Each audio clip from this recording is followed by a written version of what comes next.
everybody, welcome back to the Craft Beer Hub. I've got another beer review for you, and it is a beer that I'm really excited for.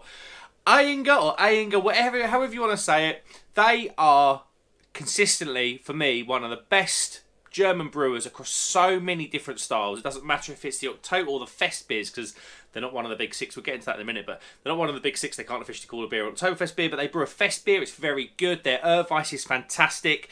Their Helles is really good. I've had a Keller beer from them, an alt beer, I think. Just generally speaking, I find Ayinger fantastic. So when I saw this on the shelf at the Beautiful Beers bottle shop in Bury St Edmunds, I was always going to be buying it. Now, it's the Jahrhundert beer. So Jahrhundert, for those of you that have got any idea about sort of continental German language, that means 100th year beer. Year, 100th. It's the 100th year beer because this was, and you kind of think, blooming hell, like this beer must have been going forever and ever and ever. No, Ayinger are actually relatively young in German brewing terms. Obviously, you've got breweries like Weihenstephaner. I think they first brewed beer in like 1050, so they're nearly 1,000 years old. Ayinger are less than 150 years old. This beer was first brewed in 1978 for the Ayinger 100th anniversary. I don't quite know the previous history of Ayinger or any history, if I'm entirely honest with you. So I don't know how they came to be, but there might be a little bit more history on that. Please go and have a little look and let me know if you do find out anything. But a special beer from Ayinger, I'm absolutely all over it. ABV wise, it's 5.5%. And it's got the very typical Ayinger scene with the very typical Ayinger bottle top. Beautiful beers, fantastic bottle shop in Bury St Edmunds. This particular beer was £3.40. I didn't realise it was that cheap. £3.40, there you go. That makes it 10 pence cheaper than a Hofbrau original that's in Morrison's, which seems quite bonkers really, because yeah, this should be quite special. Right, let's get it open into a glass and see what we get. Boom. Lovely. I've got my Hackashaw big classic glass. It looks quite, just looking what's in the bottle, it looks like there's a tiny bit of sediment in there. I don't think she's going to be crystal clear. I think she's going to pour with a slight, this glass is filthy, a slight, not haze, that's the wrong word, but it's going to pour like it's definitely got something in it. There we go. Beautiful. What have we got there? We've got a beautiful golden beer, spritzy as you like. Lovely 3-finger white head. Looks like the perfect German pint. The honey and the malt and the slight grassiness is hitting me from 30 centimetres away. This smells really good at this distance. Let's get our noses in and see what it smells like up close. Flipping heck, this smells absolutely stunning. Real sort of, not deep bready notes, but the bready notes there, but the big thing is honey, and it's obviously a malty kind of honey, very slightly floral. It smells absolutely brilliant. It smells slightly grassy as well, as you would expect.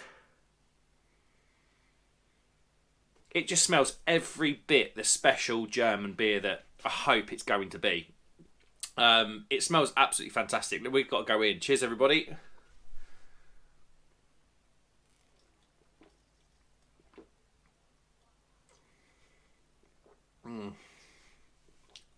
My lord.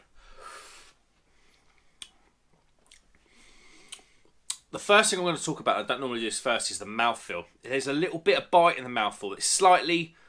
It's kind of got Keller beer vibes. If you've ever drunk, even slightly, maybe not Oktoberfest beers, they're a little bit lighter, but Keller beers, they tend to be slightly thicker in the mouth. And what that mouthfeel does is support those honey, malty, bready flavours so well. And instead of them being kind of there and they're gone, the mouthfeel kind of, like I say, supports those flavours and they're lingering, and it makes it feel luxurious. You don't say that often about a lager, or I mean, technically this probably would be a lager. You don't say that often about lagers, but it feels luxurious. It's lovely and sweet.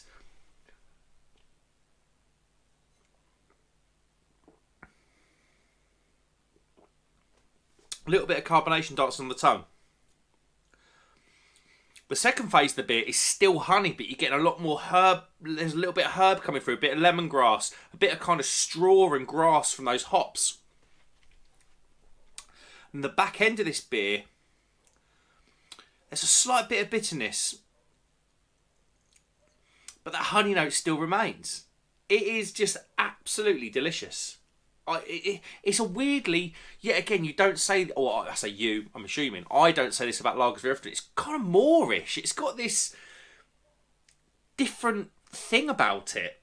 It's not, it almost, I don't know, it's weird. It's a bit of a headbender, but it's fantastic. Let's get that right. It's absolutely brilliant.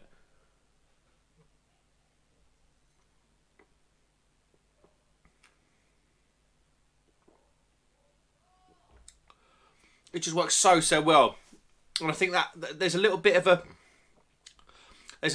alcohol tickle right at the back as well. That 5.5% is showing every bit of its hand, but to be honest with you, it's just so indulgent. It's that sweet honey, the way the honey kind of starts off all sweet. That's all you can taste. Then it kind of goes into like kind of a spicy kind of honey, and then at the end it's still that honey but with a bit of bitterness. A bit of slightly drying bitterness.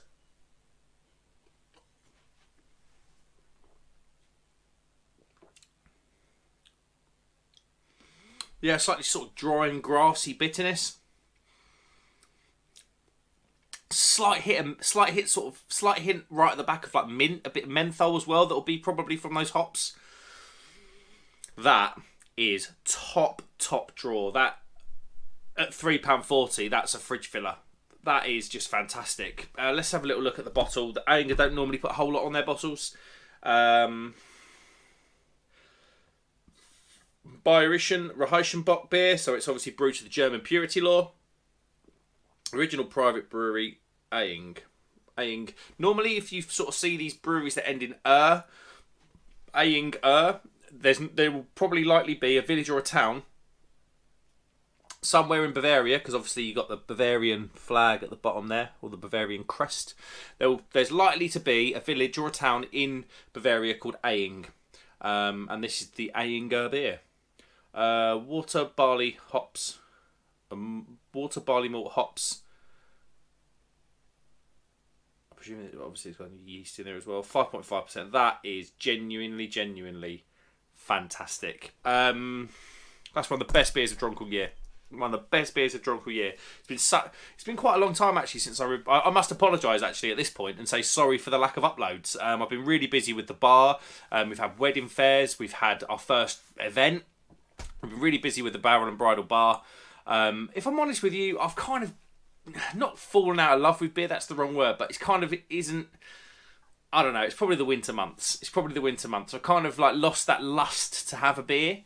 So this is my first beer in a long time, and what a way to get back into it. That is a 5 out of 5. I cannot fault it. Genuinely one of the best beers I've had all year. Guys, thank you very much for watching. Like and subscribe if you'd be so kind. Let me know in the comments if you've had this. If you haven't had it, go on Beautiful Beer's website, beautifulbeers.co.uk. It's there. I'm not sponsored to say that. It's just a really good shop, and this is £3.40. Fantastic beer, this, and it's kind of got that special thing. You can tell it's been brewed for an anniversary. Guys, thank you very much for watching. Like, subscribe if you'd be so kind. I'll see you on the next one. Cheers.